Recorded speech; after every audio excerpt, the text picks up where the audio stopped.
روایات میں یہ بات داخل ہے، تاریخی روایات سے ثابت ہوتی ہے کہ حضرت حسین رضی اللہ تعالیٰ عنہ اگرچہ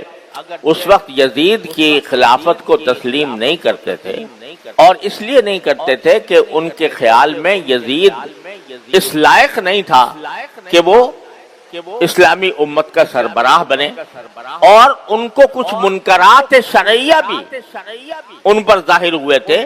کہ یہ منکرات شرعیہ کا ارتکاب ہو رہا ہے، تو اس کے خلاف حضرت سیدنا حسین رضی اللہ تعالیٰ عنہ نے یہ سفر کیا تھا۔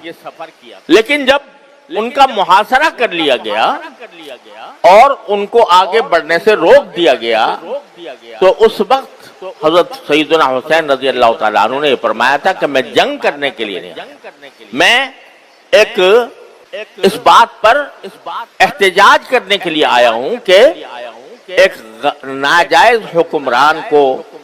حکمران بنا لیا گیا۔ لیکن یہ بھی شریعت کا چونکہ حکم ہے کہ اگر کوئی ناجائز طور پر حکمران بن جائے، اس کا اقتدار قائم ہو جائے، تو پھر اس کو مجبوری کے طور پر قبول کیا جاتا ہے جب تک کہ اس کو ہٹانے کا کوئی طریقہ ممکن نہ ہو۔ تو اس لیے بعض روایات میں آتا ہے کہ انہوں نے یہ پیشکش بھی کی تھی کہ میں خود یزید سے گفتگو کرنے کے لیے تیار ہوں، لیکن اس سب کے باوجود یزید نے جس کو گورنر بنایا ہوا تھا عبید اللہ بن زیاد، وہ حضرت حسین رضی اللہ تعالیٰ عنہ سے بات چیت پر آمادہ نہیں تھا، اور اس نے جنگ ٹھان لی، اور ان اہل بیت کے اس قافلے پر اس نے حملہ کیا۔ نہ صرف حملہ کیا، دریائے فرات جو قریب بہتا تھا، دریائے فرات کا پانی ساری دنیا کو سیراب کرتا تھا، اس کا راستہ بند کر دیا تاکہ ان کو پانی نہ ملے۔ تو یہ ساری ظالمانہ حرکتیں عبید اللہ بن زیاد نے کی، اور پھر یزید نے اس کے اوپر اس کے خلاف کوئی کارروائی بھی نہیں کی۔ اس لیے حضرت حسین رضی اللہ تعالیٰ عنہ کی شہادت مظلومانہ شہادت تھی، ان کے خلاف جو کارروائی تھی وہ ظالمانہ کارروائی، اور اس ظالمانہ کارروائی کی وجہ سے حضرت حسین رضی اللہ تعالیٰ عنہ کی شہادت کا وہ المناک سانحہ پیش آیا جس پر جتنا غم کا اظہار کیا جائے کم ہے۔ یہ حضرت حسین تو لیکن حضرت حسین کی شہادت ان کی منقبت ہے، ان کی فضیلت ہے کہ اللہ تبارک و تعالی نے ان کے لیے مرنا تو ہر ایک کو ہوتا ہے، لیکن ایک تو شہادت کی موت عطا فرمائی، اور شہادت کی موت بھی محرم کے عاشورہ میں 10ویں تاریخ کو مقرر فرمائی۔ تو یہ فضیلت ہے حضرت سیدنا حسین رضی اللہ عنہ۔ بے شک حضرت حسین رضی اللہ عنہ کی شہادت کا واقعہ بڑا ہماری تاریخ کا المناک واقعہ ہے۔ نبی کریم صلی اللہ علیہ وسلم کے نواسے، آپ کے جگر گوشہ، وہ اس طرح شہید ہوئے مظلومانہ انداز میں، تو یہ ایک بہت ہی بڑا کربناک اور المناک واقعہ ہے۔ لیکن اللہ تبارک و تعالی نے ہمیں یہ تلقین فرمائی ہے، نبی کریم صلی اللہ علیہ وسلم کی تلقین یہ ہے، کسی کی بھی وفات ہو، کسی کی بھی شہادت ہو، تو نبی کریم صلی اللہ علیہ وسلم نے یہ فرمایا کہ اس موقع پر ماتم کرنا، گریبان چاک کرنا، اپنے گالوں کی پٹائی کرنا، اس کو سرکار دو عالم صلی اللہ علیہ وسلم نے ارشاد فرمایا کہ جو ایسا کرے وہ ہم میں سے نہیں ہے۔ اور خود حضرت حسین رضی اللہ تعالیٰ عنہ، کامل ابن اسیر و تاریخ کی مشہور کتاب ہے، اس کے اندر لکھا ہے کہ حضرت حسین رضی اللہ تعالیٰ عنہ نے اپنی وفات سے اپنی شہادت سے 2 روز پہلے یا 3 روز پہلے اپنی بہن حضرت زینب رضی اللہ تعالیٰ عنہ ان کو وصیت کی کہ بہن، یہ الفاظ میری پیاری بہن، یہ الفاظ ہے میری پیاری بہن، اگر میں ہلاک ہو گیا، اگر میں شہید ہو گیا تو میرے اوپر نہ گریبان چاک کرنا، نہ اپنے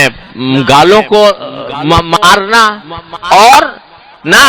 اپنے کپڑے پھاڑنا، یہ وصیت فرمائی حضرت حسین رضی اللہ عنہ۔ لہذا اس قسم کی جو کارروائیاں کی جاتی ہیں وہ نبی کریم صلی اللہ علیہ وسلم کے احکام کی بھی خلاف ورزی ہے، اور خود حضرت حسین رضی اللہ تعالیٰ عنہ کے احکام کی بھی خلاف ورزی ہے۔ یہ بات مناسب اور نصیحت کے انداز میں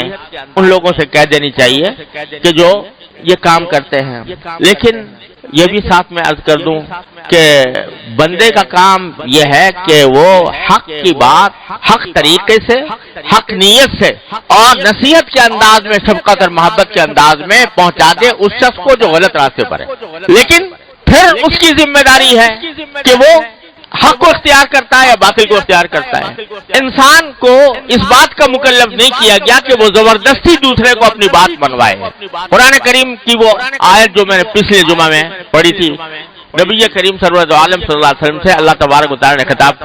کر کے فرمایا لست علیہم بمسیطر فذکر انما انت مذکر، نصیحت ضرور کرتے رہیے،